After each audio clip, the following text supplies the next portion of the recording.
a nuestra siguiente ponente. Ella es la maestra María de la Luz Rodríguez Mendoza. Ella va a abordar el tema de procedimientos de regularización de zonas urbanas en tierras ejidales y comunales.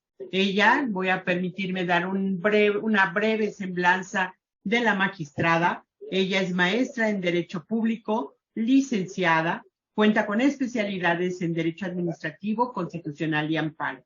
Fue presidenta de la Mexican American Bar Association y jefa del Departamento Jurídico, subdelegada y delegada federal de la Procuraduría Agraria en los estados de Jalisco y Colima. Actualmente la magistrada del Tribunal Unitario Agrario Distrito 25 es magistrada del Tribunal Unitario Agrario Distrito 25. Cuenta con una amplia experiencia en materia agraria y obviamente también agradezco infinitamente, también es miembro, así como el magistrado Juan Rodolfo, es miembro pues del jurado de este concurso de selección. Así es de que sin más, dejo en uso de la voz a mi querida amiga y magistrada María de la Luz Rodríguez Mendoza. Adelante, magistrada. Buenos días, doctora. Buenos días a todos los compañeros que están concursando.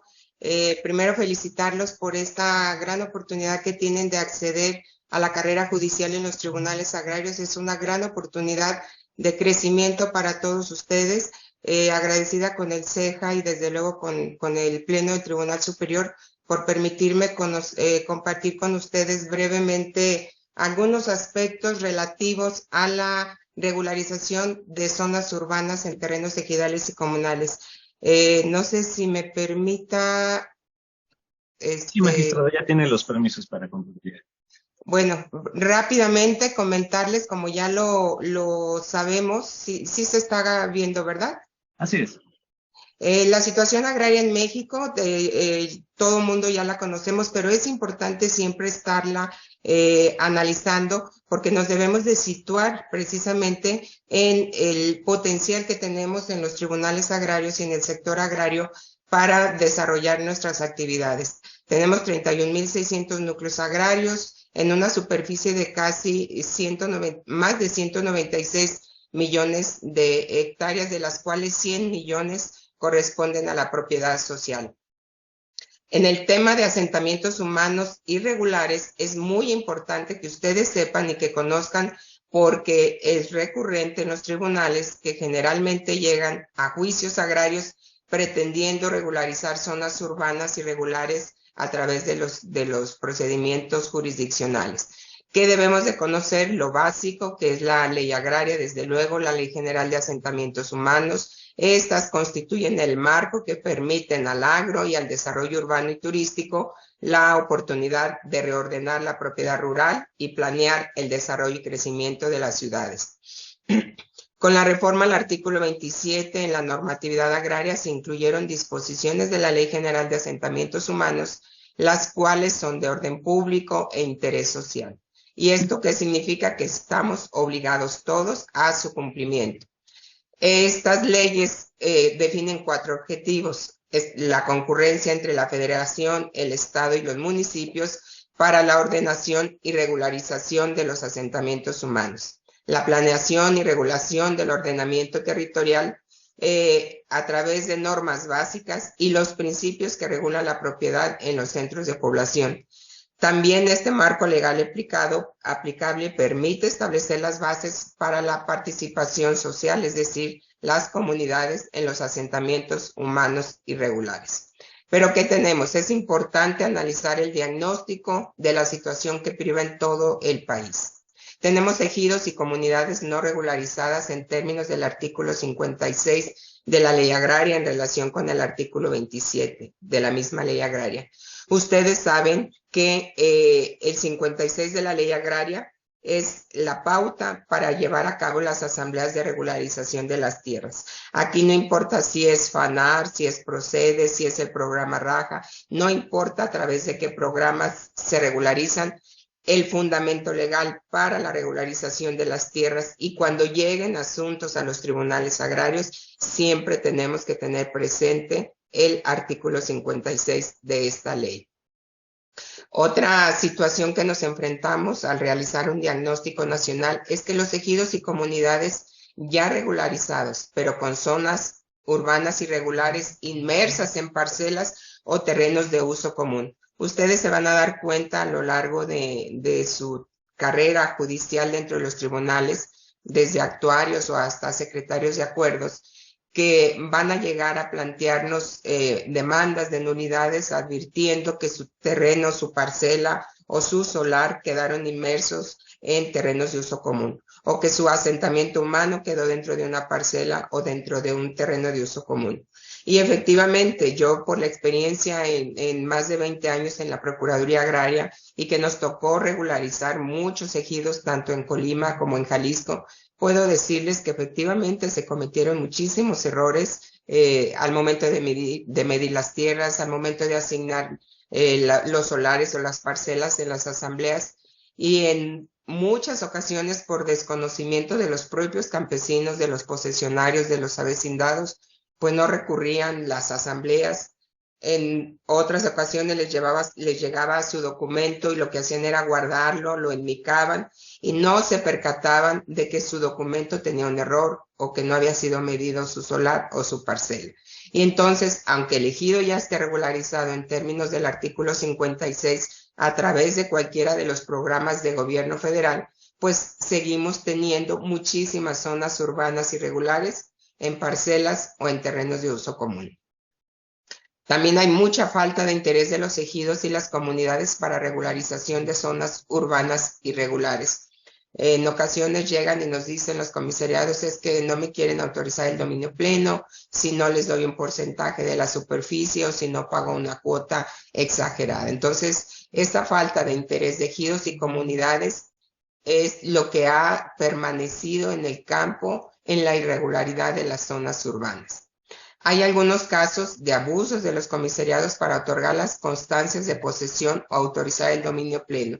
Para muchos comisariados es más fácil otorgar la constancia porque obtienen ingresos, obtienen recursos, pero y eso limita a que puedan regularizar su zona urbana porque pues desde luego se acabaría una fuente de ingreso para los comisariados o para las asambleas y por eso la irregularidad continúa en muchos ejidos del país. También ha pasado que hay ejidos y comunidades sin actualización de los órganos de representación por problemas internos o jurídicos y esto ha impedido precisamente que al no haber un órgano de representación que convoque a una asamblea para un cambio de destino, para una aportación de tierras o para un dominio pleno, o para firmar convenios de ocupación previa para regularizar vía expropiación, pues es lo que nos ha traído como consecuencia también la irregularidad en zonas urbanas. Aquí sí hago un paréntesis y es importante destacar y decirles que si bien hay ejidos y comunidades que no tienen comisariado, pero si quisieran realizar asambleas, pues en términos del 24 de la ley agraria también le pueden pedir a la Procuraduría Agraria a través de 20 ejidatarios o el 20% de ejidatarios que convoque a la asamblea de regularización de acuerdo a algún procedimiento de los que están establecidos en la ley. Que tenemos también como diagnóstico conflictos interparcelarios o sucesorios. En muchas ocasiones las zonas urbanas irregulares están inmersas en parcelas que tienen conflicto con otra parcela o en parcelas que tienen conflictos sucesorios porque el titular, el extinto ejidatario, vendió su parcela y no permiten los sucesorios regularizarla porque entre ellos mismos no se han puesto de acuerdo. Hay muchísimos asuntos también en todo el país de conflictos sucesorios en donde los hijos se están peleando el derecho cuando físicamente la parcela ya es una colonia, ya está toda urbanizada. Imagínense ustedes quién va en una subasta a querer comprar un problema a través de la subasta cuando la parcela está totalmente invadida o inmersa en una mancha urbana. Entonces son situaciones que han limitado mucho la regularización, pero que tenemos que tenerlas siempre presentes para buscarle una solución jurídica cuando se nos presente el caso. También tenemos los usos y costumbres sin respetar la normatividad. Es muy común y eso lo hemos visto desde antes de la reforma al artículo 27 constitucional, las ventas ilegales de fracciones de tierras, pues cómo se crearon las zonas urbanas en todo el país, en ejidos y comunidades, además de las legales que estaban establecidas tanto en la Ley Federal de Reforma Agraria como en el Código Agrario, pues es a través de las ventas ilegales de fracciones. ¿Qué pasó antes del 92? Se fraccionaron, pasa el proceso, se regularizaron las zonas urbanas, las que en su momento estaban creadas, aún sin cumplir la normatividad establecida en materia de asentamientos humanos. Pero también, una vez que se regularizaron las tierras, se delimitó la zona urbana, se delimitó la parcela y se delimitaron los terrenos de uso común en términos del artículo 56 de la Ley Agraria, pues lo que hicieron posteriormente fue, de nueva cuenta, iniciar con ventas ilegales de fracciones, en fracciones de tierras, sin cuidar la normatividad en materia de asentamiento humano, en materia de planes y programas de desarrollo y de crecimiento de los centros de población. Pero también aquí hay una cuestión muy importante, la responsabilidad municipal al otorgar los permisos de construcción o no frenar el fraccionamiento de los terrenos irregulares. Fíjense ustedes, en los códigos penales, en muchos códigos penales de los estados, está prohibido el fraccionamiento. Es un fraude el fraccionamiento de terrenos o la venta de terrenos de manera ilegal. ¿Qué tiene que hacer el municipio? El municipio es una parte legítima para demandar o denunciar la venta ilegal o los fraudes por venta ilegal de terrenos ejidales o comunales o los fraccionamientos ilegales. Pero no lo hacen, lamentablemente no lo hacen, porque para ellos significa una apertura de cuenta catastral que les va a significar desde luego ingresos a través de los impuestos y de los derechos que tienen que pagar, y es un círculo vicioso que no terminamos nunca de frenar, y por esa razón tenemos, insisto, en el país infinidad de asentamientos humanos irregulares. Es una responsabilidad municipal muy importante porque en sus manos está, a través de frenar los permisos de construcción para que no se continúe con esa irregularidad, pero pues lamentablemente la situación en campo nos dice que no se ha hecho nada y que no lo van a seguir haciendo por estas cuestiones que hemos comentado. Tenemos también creación de nuevas zonas urbanas por parte de ejidatarios sin estar consideradas en los planes o programas de desarrollo urbano. Una parcela ejidal, ustedes saben que solo se puede fraccionar, dividir, si tiene el dominio pleno. Una vez que tenga el dominio pleno, tienen que someter a la autorización del cabildo el plan parcial de desarrollo para que se pueda fraccionar. Una vez que el cabildo autorice el plan parcial de desarrollo, el notario inicia a hacer escrituras. Pero para que todo esto suceda, este plan de desarrollo, este nuevo fraccionamiento, tiene que estar comprendido dentro de los programas o planes de crecimiento de los centros de población. Cada municipio tiene su programa de crecimiento a corto, a mediano o a largo plazo.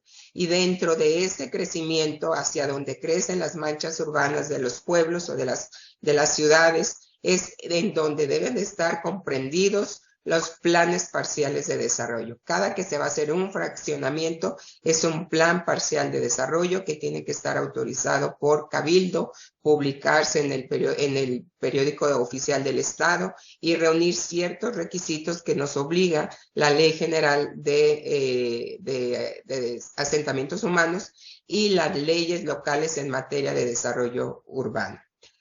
Este es un diagnóstico. Me gustaría que no veo por aquí los nombres de algunas personas, pero, por ejemplo, Misael Rodríguez, que me comente, Misael, para qué plaza está concursando, cuál es ahorita su situación, para hacerle una pregunta, por favor. Póngale micrófono, Misael.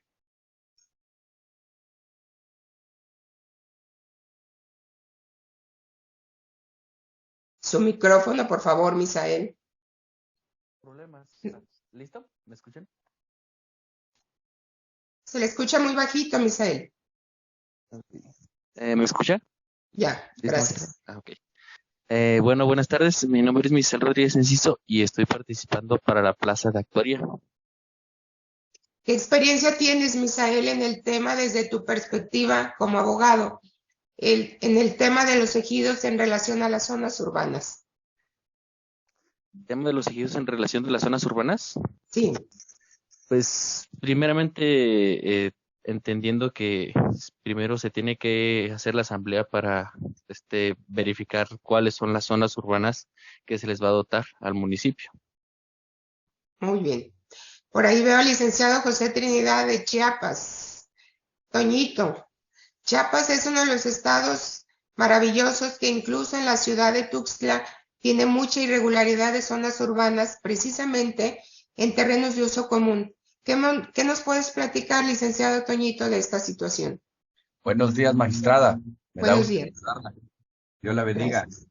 Pues Gracias. en nuestro estado hay muchas irregularidades en relación a los asentamientos humanos y no se han logrado llevar a cabo las regularizaciones de esos terrenos de uso común, ya que no se han llevado a cabo las asambleas para regularizar esos terrenos, magistrada. Y en la inmensa mayoría de los municipios con que cuenta el Estado se encuentran inmersos en esas situaciones irregulares, los asentamientos, magistrado. Efectivamente, pero es una situación que no solo es privativa de Chiapas, como les comentaba a ustedes, en su experiencia en todos los estados del país se van a encontrar zonas conurbadas, completamente conurbadas, que están en una parcela o que están en un uso común y que o es una zona urbana irregular que ha generado muchos problemas y a nosotros como tribunales agrarios pues nos llega un importante número de asuntos de esta naturaleza que tenemos que tener bien claro cuáles son los procedimientos, porque si no los conocemos, si no nos adentramos a ellos, podemos cometer errores desde, insisto, desde la admisión de la demanda hasta la sentencia para regularizar algo que no le compete a los tribunales. Debemos de ser muy cuidadosos en este aspecto y centrarnos en lo que es la función jurisdiccional cuando realmente haya conflictos de esta naturaleza.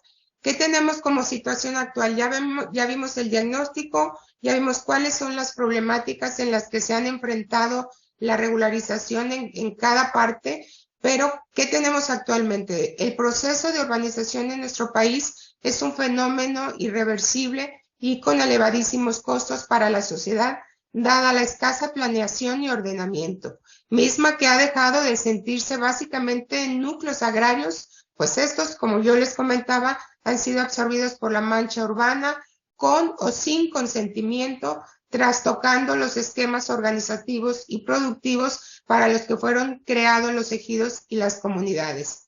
Puede señalarse que prácticamente todo el proceso de urbanización en México que se ha producido en los últimos años ha ocurrido a expensas de tierra ejidal o comunal.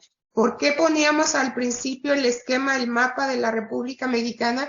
Porque ya lo vimos, más del 60% de la superficie en México está en manos de ejidos y comunidades. Entonces, ¿qué ha pasado? ¿De dónde ha crecido de dónde han obtenido suelo o tierra? Pues precisamente de los ejidos y de las comunidades en la mayoría de los casos, y yo insisto nuevamente, a través de los procesos de irregularidad, dado el desorden con el que crecen algunos principales centros urbanos del país, sean estos los centros urbanos históricos, los alternativos creados en el transcurso de las últimas décadas.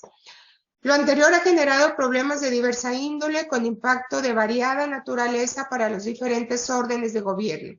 Por ejemplo, un rezago claramente en el otorgamiento de servicios, propiciado esto por el rápido y desordenado crecimiento de la población.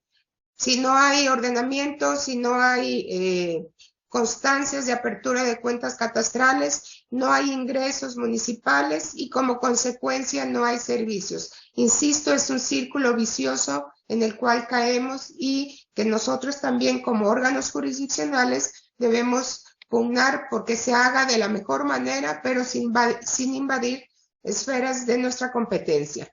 A pesar de que la ocupación de los terrenos ejidales y comunales por el proceso de urbanización comienza desde 1940, cuando menos durante 3 décadas los mecanismos para incorporar esas tierras se realizaron solo mediante procedimientos a cargo de exclusivo de autoridades agrarias y bajo normas que consideraron la urbanización de los ejidos y comunidades como un suceso excepcional. No se contemplaba la necesidad de conciliar intereses sociales en juego y que se mantuvieron inalteradas en sus elementos esenciales. Es decir, se les daba a los ejidos y las comunidades toda la oportunidad para que ellos decidieran cómo iba a crecer el centro de población en sus comunidades. Si bien es cierto, el espíritu de estas normas tenía por objeto reafirmar disposiciones agrarias, precisando condiciones y requisitos para no perjudicar a los núcleos agrarios, estas no fueron suficientes. Se trataba de evitar la ocupación irregular, el paracaidismo urbano, que fue generado mucho más adelante por los intereses de mucha gente involucrada.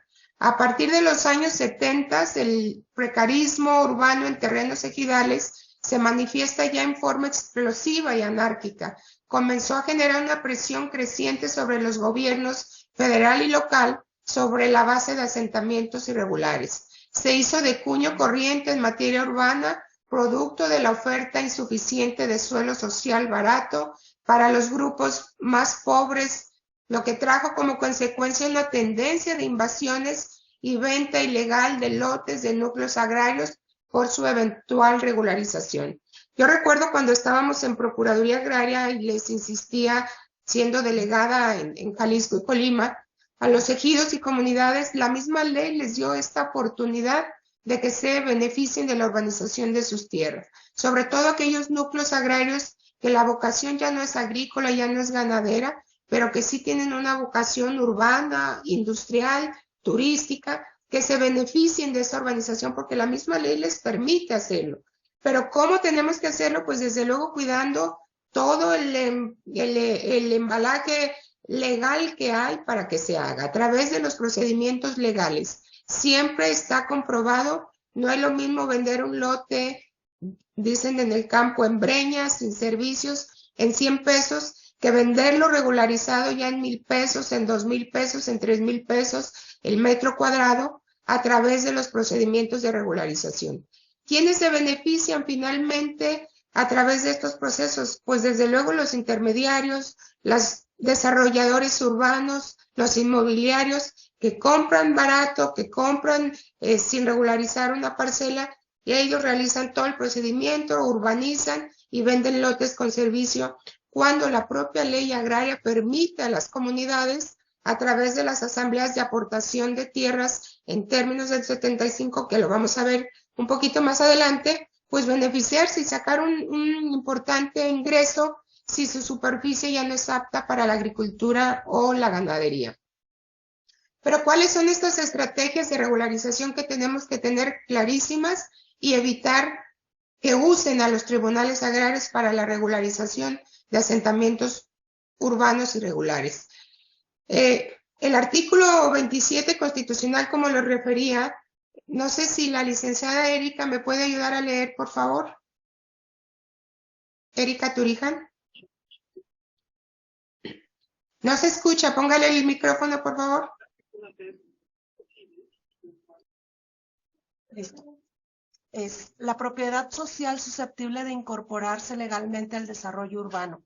Las reformas al artículo 27 constitucional y la ley agraria en vigor desde 1992 abrieron las puertas a los propietarios de la tierra social para que de manera organizada y con apego a las normas legales decidan la desincorporación de tierras del régimen ejidal o comunal y su integración al desarrollo urbano. Este proceso se basa en dos vertientes: la adopción del dominio pleno en tierras parceladas y la aportación de tierras de uso común a una sociedad civil o mercantil. Adicionalmente, y desde antes de la reforma de 1992, se utilizaba y aún se utiliza la vía de expropiación por conducto de insus ante Scoret, básicamente como un proceso correctivo para regularizar los asentamientos humanos constituidos de manera irregular en tierras de propiedad social. Muchísimas gracias, licenciada Erika. Como les comentaba hace un momento, la ley les permite a los ejidos y a las comunidades abriéndole las puertas para que a través de las normas decidan desincorporar tierras, pero de manera regular, de manera legal.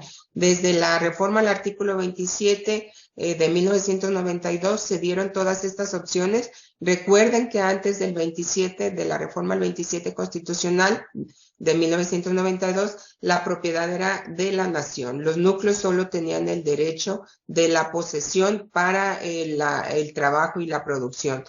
Con la reforma al 27 constitucional, el mismo artículo 27 le entrega en propiedad a los núcleos, ellos ya son propietarios y conforme al artículo 56 de la ley agraria, ellos ya pueden disponer de las tierras como mejor les convenga, pero desde luego cuidando la normatividad aplicable a cada caso concreto. Por aquí tenemos también a través de estos dos procedimientos que parten de una asamblea, pero la misma ley contempla y en relación con el reglamento de la ley en materia de ordenamiento de la propiedad rural, pues la expropiación, pero aquí hay una cuestión que más adelantito lo vamos a ver a detalle. Para que INSUS, antes Scoret, pudiera regularizar una zona urbana, se requería una densidad ocupacional arriba del 60%. Es decir, que una zona urbana estuviera ocupada, no sé, por ejemplo, una parcela de Juan Pérez que estuviera ocupada, construida arriba del 60%, para que INSUS pudiera regularizar a través del procedimiento de expropiación. Pero ¿qué pasaba aquí? Expropiaba, le pagaban el producto, el concepto de la indemnización al ejidatario, y el ejidatario obtenía dos beneficios, porque ellos ya habían vendido su parcela en fracciones de manera irregular, ya habían obtenido un beneficio, y si INSUS o Corer regularizaba, tenían forzosamente que pagarle también una indemnización. El argumento siempre que decían los ejidatarios es que yo vendí un lote de manera irregular, les vendí la posesión, y lo que hace Coret es regularizar, les vende el lote a través de la expropiación. Una vez que se desincorpora del ejido a través de la expropiación, pasa a ser propiedad de INSUS. INSUS escritura, transmite la propiedad a través de la escritura y les cobra nuevamente a los poseedores de la tierra. Es decir, los compradores de buena fe por necesidad de una vivienda, pues vienen pagando doblemente los terrenos ejidales, y los ejidatarios en consecuencia tienen doble beneficio por estas ventas ilegales. Pero también hay otra modalidad que no es el dominio pleno ni es la aportación de tierras, y que ha sido muy, muy usada por los ejidos, sobre todo cuando se trata de cambios de destino. El procedimiento así se llama, cambio de destino de tierras, ya sea de uso común al asentamiento humano, para aportarlas al desarrollo de los municipios, del estado o de la federación. Este cambio de destino va muy de la mano y ligado con el convenio que acaba de firmar la Procuraduría Agraria con Semarnat y las áreas naturales protegidas, porque generalmente ese cambio de destino de uso común a asentamiento humano, pues debemos de cuidar que no se esté violentando el artículo 59 de la Ley Agraria, es decir, que no se trate de bosques ni selvas. De esta manera, este es el procedimiento que les estoy comentando en términos del artículo 56. Como ustedes saben, el 56 es la facultad que tiene la Asamblea sin mayor limitación relacionada con el artículo 27 constitucional, para que la Asamblea, si hoy decidió que al momento de delimitar sus tierras, así quedó, delimitaron sus asentamientos humanos, les dieron los títulos de propiedad, delimitaron sus parcelas, les dieron su certificado parcelario, dejaron un área de asentamiento de uso común, les dieron su certificado de uso común. Pero a la larga de los años, este ejido, la mancha urbana, empezó a crecer hacia acá, hacia acá, hacia acá. Y la necesidad de vivienda o de lotes con servicio obliga a que los terrenos de uso común puedan ser aportados al desarrollo urbano, ya sea para servicios públicos municipales o para el crecimiento de un centro de población. Este procedimiento, establecido en el artículo 56 de la Ley Agraria, implica desde luego todo un trabajo principalmente técnico, porque se tiene que hacer el fraccionamiento de esta área o de la superficie de uso común que se requiera, cuidando siempre la norma técnica del RAN. Y ahí es donde se generan también muchos conflictos, porque hay ejidos que contratan ingenieros que no conocen la norma técnica del RAN, hacen su fraccionamiento, pero sin cuidar esa norma, y tenemos en ocasiones coordenadas arbitrarias, que no son coordenadas UTM, y no hay una geolocalización correcta para poder decir que este fraccionamiento técnicamente puede ser regular. Pero además de eso, generalmente las tierras de uso común, y ustedes saben su cualidad de las tierras de uso común, es el área irreductible en los ejidos. Puede ser de uso ganadero, puede ser agrícola o forestal. En muchos ejidos hay zonas planas, muy planas de uso agrícola, que decidieron dejarlos en terrenos de uso común, porque así decidieron, porque era su facultad en términos del 23 y del 56 de la Ley Agraria. Pero ¿qué deben de cuidar aquí? Para estos efectos, una vez que se realiza el fraccionamiento, debe de estar con el visto bueno del municipio, y no solo del director de obras públicas o no solo del director de desarrollo urbano de los municipios. ¿Por qué? Porque cuando pasó el procede, precisamente eso fue lo que sucedió en muchos ejidos. Cuando regularizamos zonas urbanas, simplemente le daba el visto bueno el director de obras públicas o el director de desarrollo urbano de los municipios, y regularizamos asentamientos humanos sin dirección de calles, sin áreas verdes, sin cuidar la normatividad. Entonces, ¿ahora qué se pretende? Que no solo lo deben de autorizar ellos, sino que tiene que tener una autorización del Cabildo para que este cambio de destino de uso común a asentamiento humano pues pueda ser un asentamiento legal.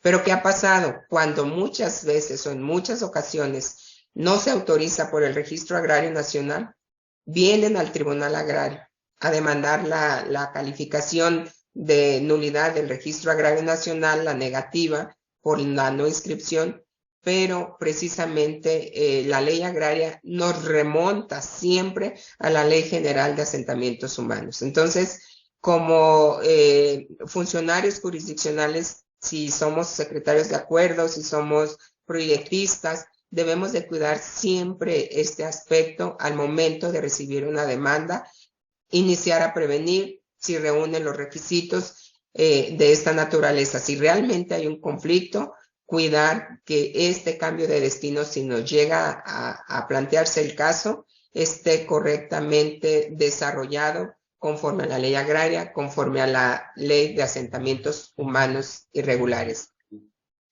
No sé si en este aspecto, porque voy a pasar al dominio pleno, quisieran hacer algún comentario para ir intercambiando opiniones. Los escucho.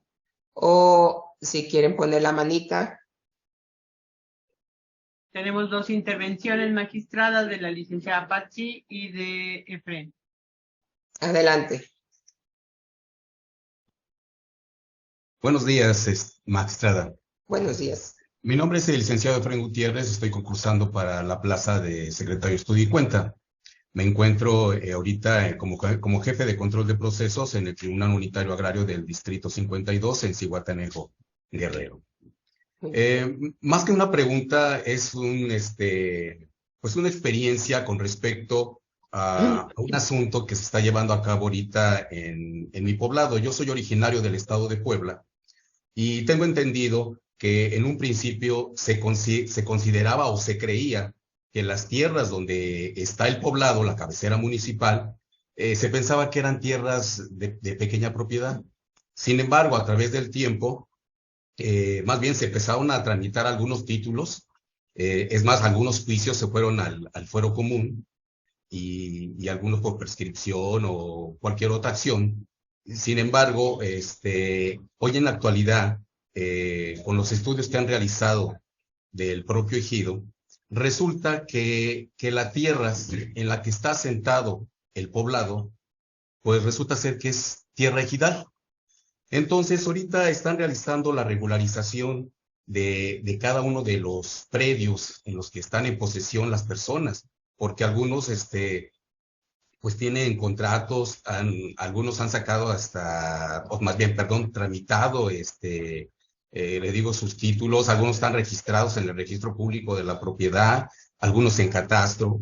Sin embargo, hoy actualmente, como le comento, pues resulta que no son pequeña propiedad, sino resulta ser del ejido. Entonces, se está tramitando ahorita, tengo entendido, por parte del municipio. No está interviniendo ninguna institución diferente, como en el caso de Cored o INSUS, en la regularización de esta superficie. Se ha empezado a medir cada superficie de terreno de las personas o de los habitantes del poblado. Y esto me llama mucho la atención porque se habla mucho acerca del fondo legal. Entonces, según ellos, van a realizar un acta, van a convocar a una asamblea para señalar o establecer lo que es el fondo legal. Mi pregunta es correcto esto? ¿Sería correcto esto, lo que está haciendo el ejido y en relación con la autoridad municipal? Bueno, yo creo que ahí es un problema muy generalizado, lo he visto en otros estados del país. De hecho, aquí en San Luis tenemos también conflictos muy parecidos. Primero tendríamos que definir la propiedad. Si hay escrituras, hay que analizar el origen de las escrituras, porque en muchas ocasiones escrituras se derivan de procedimientos de información ad perpetuum, de jurisdicciones voluntarias, y así se van trasladando y trasladando, aunque hubieran sido de origen ejidal. Yo considero que primero habría que definir el tema de la propiedad y a partir de ahí, una vez definido si está esa superficie, aunque ya sea urbana y aunque tengan escrituras, si está dentro de la superficie dotada a través de una resolución presidencial o de una resolución del Tribunal Superior Agrario de dotación o ampliación o de un nuevo centro de población, etcétera. Primero definir jurídicamente eso. Si una vez definido se comprueba que sí es del ejido y el ejido no tiene inconveniente en que se respeten las escrituras, habría que hacer convenios. Aquí se trata de buscarle soluciones y no agrandar los problemas. Reconocer el ejido, en su caso, a través de una asamblea también de formalidades especiales, las escrituras ya preexistentes o iniciar el procedimiento de regularización de la zona urbana a través de un complemento se llaman complementos cuando ya regularizaste el ejido y después regularizas una zona en especial, una parcela o zonas urbanas. Es decir, realizar una asamblea de complemento para regularizar esa zona urbana y expedir por parte del registro agrario los títulos de propiedad. Ahí van a converger dos documentos, la escritura, si el ejido no la quiere impugnar ni echar abajo, y el título de propiedad, siempre y cuando coincidan con el mismo poseedor o con el mismo propietario. Tenemos muchos asuntos así. En algunas ocasiones lo que hacen los núcleos es venir a demandar la nulidad de todas esas escrituras, pero desde luego se hace todo un conflicto porque es muchísima gente, son muchísimos folios los que hay que anular. Y si se acredita que efectivamente es ejidal el terreno que forma parte de la dotación, pues desde luego que va a ser anulable o anulada esa escritura y la consecuencia es que se van a someter a los procedimientos de regularización que establece la ley agraria. Hay que cuidar también que no sea fondo legal, porque muchos ejidos se crearon y establece la misma resolución que incluye el fondo legal. Entonces, habría que hacer toda una investigación concreta al caso, si hay antecedentes municipales de que se trata de un fondo legal, ya sea del municipio o del ejido, y a partir de ahí analizar jurídicamente el procedimiento a seguir. ¿Quién tiene otra pregunta, doctora? Sí, magistrada, está la licenciada Patsy y está el licenciado Miguel Fabián. Adelante, licenciada Patsy. Gracias, doctora. Buenos días. Magistrada, yo tengo un montón de preguntas. La primera, el proceso, hay un proceso, bueno, supongo que sí, para regularizar la zona urbana. Me queda claro que es primero solicitarlo, bueno, que se trate en la asamblea, pero una vez que se trata en la asamblea y ya dijeron que sí, con la zona urbana, ¿qué pasa con las personas que sí tienen pues disposición y dinero para hacer la regularización y qué pasa con las que no tienen o disposición o dinero? Esas personas, esas casas, esos solares, ¿se quedan sin regularizar? Esa sería la primera. Y la segunda, ¿solo se pueden hacer esa lotificación sobre tierras de uso común o también se puede hacer sobre parcelas? Es decir, pues yo ya no voy a sembrar nada, y quiero vender mi parcela para que viene alguien y me ofrece dinero para hacer un fraccionamiento ahí, le digo, sí te lo vendo. ¿Se puede hacer eso sobre parcelas y solo sobre una parcela o tiene que ser tiene que ser como muchas parcelas de ejido? Gracias. Gracias. Mira, Patsy, aquí está en este esquema muy claramente explicada los procedimientos. Si la superficie urbana que se pretende regularizar está en tierra parcelada, la única vía es el dominio pleno o excepcionalmente la expropiación. Ya les decía yo los requisitos de la expropiación. Debe haber un 60% de densidad poblacional para que INSUS pueda regularizar. Pero excepcionalmente es ese procedimiento. Por ley, las tierras parceladas, si nos situamos en tierras parceladas, cuando ya el ejidatario tiene un certificado parcelario con su planito por atrás que dice que es el titular.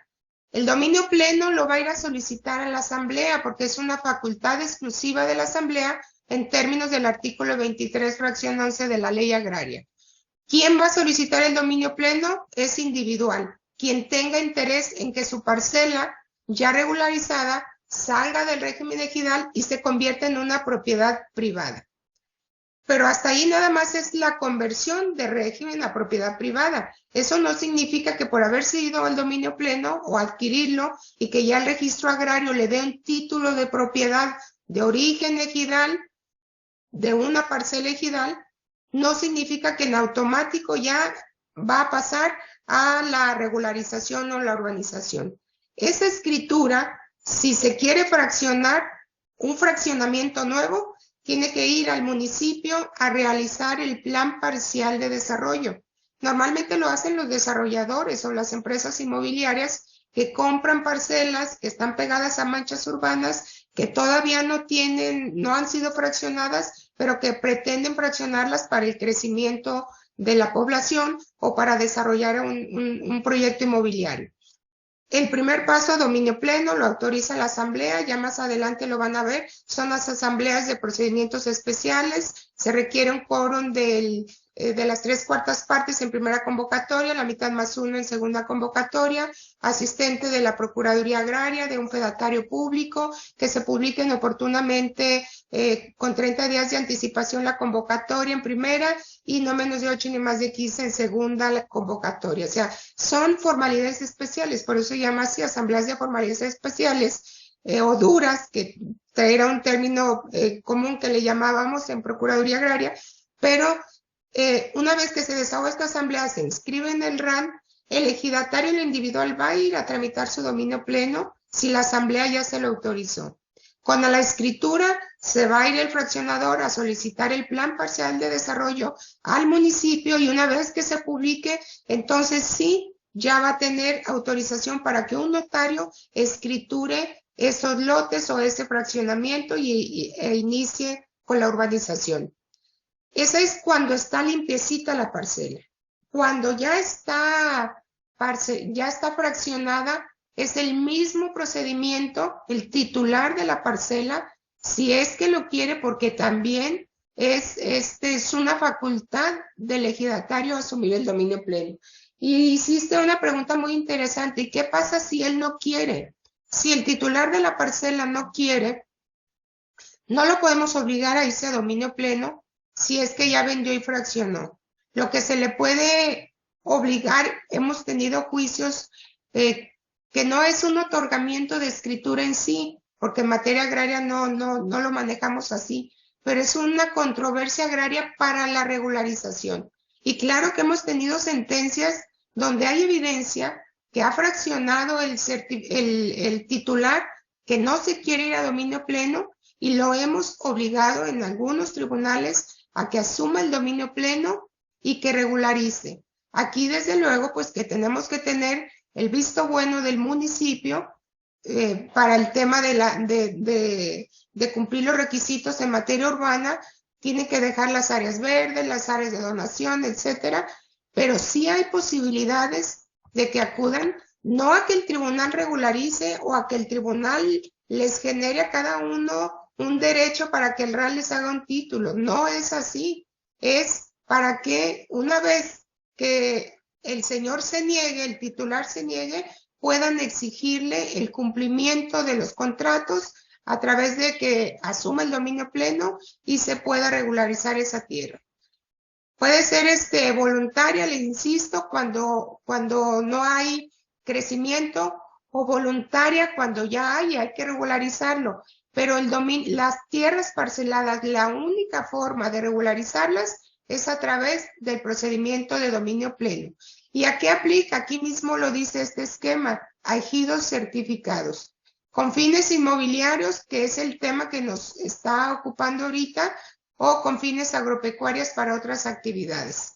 Muchas veces se van a dominio pleno los ejidatarios, pues porque le quieren no dejar problemas a sus hijos y fraccionan sus parcelas para sus hijos. Pero para el tema que nos ocupa, asentamientos humanos irregulares y los procedimientos de regularización, este es el esquema. Aquí hay que cuidar mucho, insisto, porque es importante que ustedes lo conozcan. En el caso que nos lleguen a plantear estos asuntos a los tribunales agrarios, pues está requiriendo siempre las constancias municipales, los trabajos técnicos, porque me he encontrado con sentencias donde ordenamos al RAN genere títulos cuando ni siquiera hay trabajo con la norma técnica. Nuestras sentencias están quedando cortas y al final de cuentas son imposibles cumplirlas por parte del Registro Agrario Nacional por el desconocimiento de nosotros mismos en este tema de los procedimientos de regularización. Hay que tener mucho cuidado, sobre todo quienes somos o proyectistas o secretarios de acuerdo,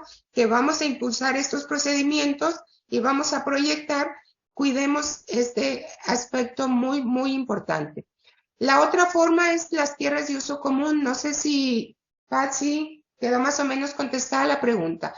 Las tierras de uso común, todo esto parte de que el ejido esté regularizado. Si el ejido no está regularizado en términos del 56 de la ley agraria, ya sea con brigada particular, a través del procede, del FANAR o del programa Raja, si no está regularizado, no hay forma de que ninguno de estos dos procedimientos se puede llevar a cabo para regularizar asentamientos humanos.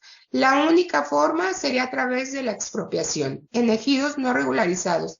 Y lo que nosotros hacemos cuando se nos resuelven cuando se nos plantean estos problemas, son resolver conflictos posesorios de solares. No vamos a ordenarle al RAN en ejidos no certificados que generen un título en una controversia posesoria porque precisamente el ejido no está regularizado.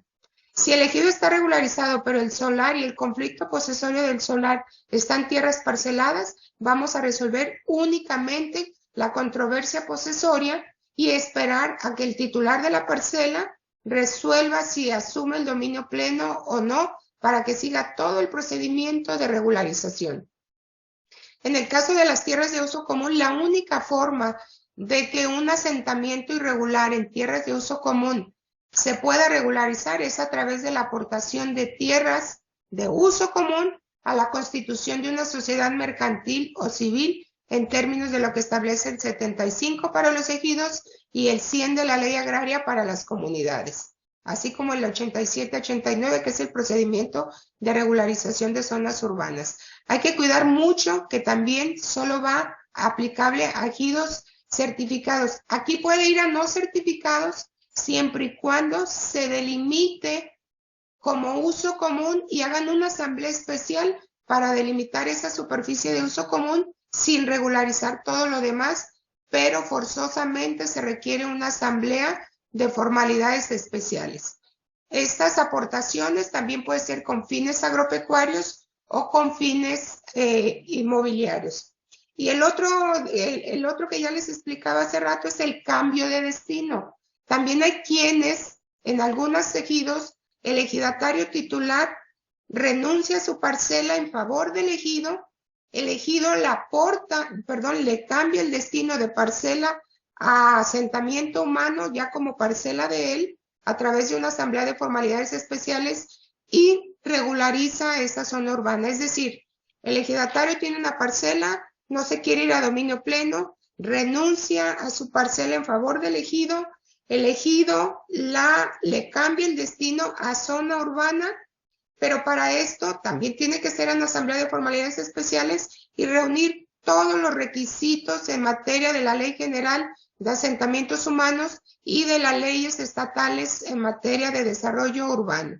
Cada estado tiene su ley muy particular, unos tienen código urbano, otros tienen leyes de desarrollo urbano, etcétera. Hay que ir a las leyes locales para ver los requisitos. Y desde luego, siempre debe tener el visto bueno del cabildo del municipio, porque si no, el registro agrario nunca les va a inscribir estas actas. ¿Y qué tenemos después como consecuencia? Quieren venir a los tribunales agrarios a que nosotros convalidemos estas actas y hagamos valer todo el proceso interno que realizaron para cumplir ese objetivo, pero sin reunir ciertos requisitos. Cuidemos mucho estos tres aspectos. Por ahí había una pregunta adicional, doctora.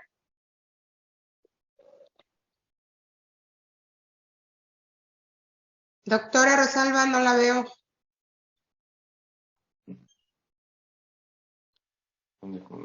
Bueno, creo que no está la doctora, ahorita está ocupada. Vamos, si alguien quiere hacerlo, por favor, aperture su micrófono y su nombre y de dónde es. Magistrada, muy buenos días. Buen día, por favor, identifique. Su servidor es Miguel Ángel Fabián Benítez, del Estado de México, aspirante como actuario en el tribunal correspondiente del Estado de México. Mi pregunta consiste, hay un núcleo comunal debidamente reconocido a través de una resolución presidencial en 1942. Después de 1992, después de la reforma a la ley agraria, llegó el programa Procede. La Asamblea no lo aceptó. Actualmente es un núcleo irregular, pero sin embargo, cuando los titulares fallecen, cualquier ciudadano, un hijo, un nieto, a petición de ellos, solicitan al Comisariado de Bienes Comunales para el efecto de que deslinden y midan los terrenos, violando diversos derechos. Claro que aquí los bienes comunales han encontrado como una caja chica, y cuando el interesado acude a reclamar el terreno, los bienes comunales tranquilamente solicitan: es que a mí Juan Pérez ya me dijo que lo deslindé porque dice que es nieto de fallecido y ya lo regularizamos los terrenos. Muchos usuarios han acudido al Tribunal Agrario, pero por desconocimiento o por razones económicas no le dan seguimiento, y en este caso los comisariados de bienes comunales están haciendo un mal uso de los trámites. ¿Cómo regularizaríamos este núcleo comunal que hasta ahora de origen es irregular? Es lo que les comentaba, si no hay voluntad de la Asamblea para llevar a cabo cualquiera de los procedimientos que les estoy señalando aquí, ya sea delimitarse, primero regularizarse para que haya parcelas o para que haya uso común. Si no hay voluntad, no lo podemos obligar. Lo que se están presentando en el tribunal o en los tribunales son controversias posesorias en ejidos no regularizados. Las comunidades tienen una cuestión muy personal, que hay que cuidar el tema de los usos y costumbres y su forma de transmisión de los derechos, pero si no entra INSUS a expropiar para regularizar esas zonas irregulares, aún en comunidades, no hay una forma de regularizar. Ellos van a vivir en la irregularidad siempre, porque es una costumbre interna transmitirse así las posesiones hasta en tanto se regularicen. No hay forma. Si hay controversias internas por conflictos de solares o de parcelas dentro de las comunidades, vienen a demandar el mejor derecho a poseer. Doctora Rosalba. Sí, adelante. Creo que cumplimos ya en el tiempo, doctora. Yo les agradezco mucho su atención y estoy a sus órdenes. En el Tribunal 25 les deseo mucho éxito a todos los compañeros que están concursando y los veremos pronto en los exámenes porque ahí voy a estar de jurado también. Así es, magistrada. Muchísimas gracias. Usted es parte integrante de lo que corresponde al jurado. Así es de que, sin más, voy a pedirle al licenciado Abraham nos haga favor de presentar el reconocimiento, por favor.